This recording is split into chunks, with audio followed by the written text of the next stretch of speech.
Welcome back to In the Kitchen with Baker Girl. Thank you, Jesus. It is a beautiful fall day here in the Virginia mountains, and I want to share with you all a beautiful native tree. It's native to several of the states here in the east, Kentucky being one of them, Virginia, where I am, and Tennessee.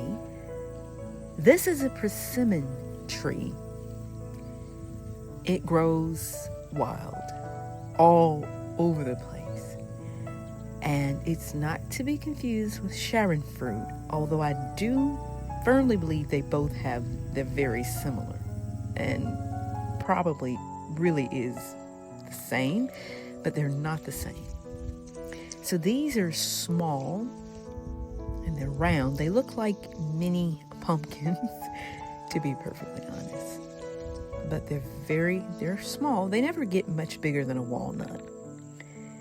And they start out a dark yellow, and then as they get riper, they turn this beautiful deep orange.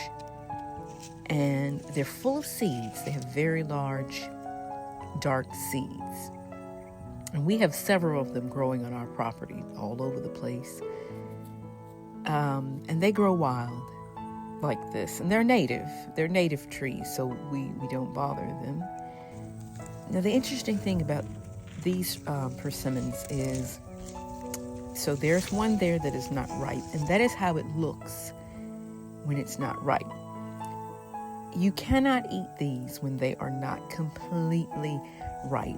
Now, this one is still not quite ready to eat yet, but I'm going to go ahead and pick it because they will continue to get ripe. They will ripen. Now, the reason why I say you cannot eat them until they are like totally mush, like this one. This is a perfectly ripe persimmon ready to eat, as is this one. This one is perfectly ready to eat. Now, the one there at the front with the hull still attached, that one is not ready to eat. Now, you may say, why? If you eat a persimmon that is not super ripe, it will give you lockjaw. And if you've ever eaten a green persimmon, you know, I've heard some people say they thought they were being poisoned because they will lock your jaw. They will literally close your mouth shut. You can't open your mouth. You can't move your tongue. They're just like that when they are not perfectly ripe. So you must wait. Now, some of the old timers up here tells us it's better to eat persimmons after a frost. Now, that is true several years ago, but we get frost now later and later. And sometimes by the time you get a frost, the persimmons are all gone because guess what loves them besides the humans? Bears love them and deer absolutely love them. As a matter of fact, deer wait all year for the persimmon trees to get ripe. Bears are one of the few creatures I know that will eat them without being perfectly ripe. And I guess maybe the bear doesn't notice. But even deer won't touch partially ripe persimmons. They prefer to eat them when they're ripe, kind of like we do. And I'm assuming for the same reason, it must lock their little jaws up too.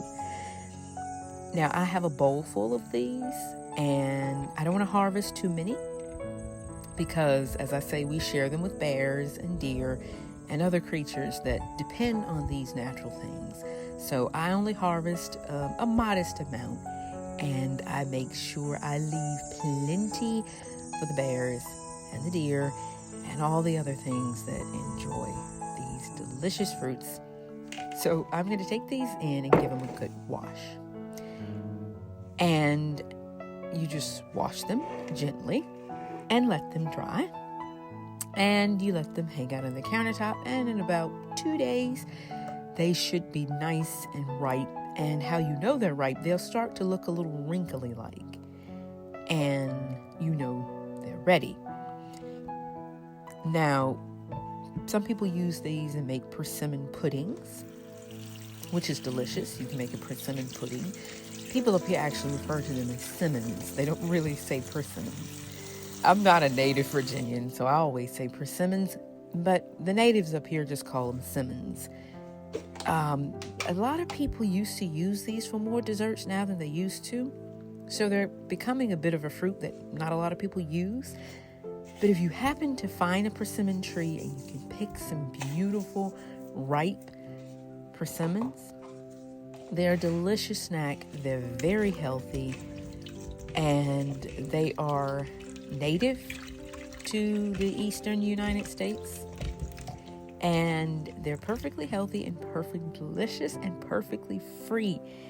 And I have learned if deer loves something, it's good, and it's good for you, because deer, they love their healthy foods. And so I watch and wait throughout the summer, watching the persimmon trees. And as soon as fall gets here and the weather has a little bit of a nippy chill to it, I know the persimmons are ready to pick and ready to snack. So just keep a bowl of these on the counter and grab you a couple of simmons as you walk past, and they make a healthy snack. And one more thing, old timers say that you can tell the weather by a persimmon by simply splitting open a persimmon seed, which is tricky to do, but I have done it. And there is a bit of an old tale. If you see a spoon on the inside of the seed, it's going to be a hard winter. And if you see a fork on the inside of the seed, it's going to be a mild winter. I have done that. And as a matter of fact, I did it this year. And this year I saw all spoons. So I don't know. We shall wait and see what kind of winter we have. But all that aside, persimmons are a delicious snack, very healthy.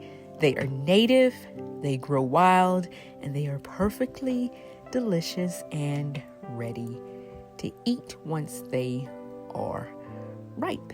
So wherever you are in the world, if you have the ability to harvest some wild growing native produce, go out, grab yourself a bucket, know what you are picking, do your research, and enjoy some of these beautiful gifts that God has freely given. Take care, y'all. Bye.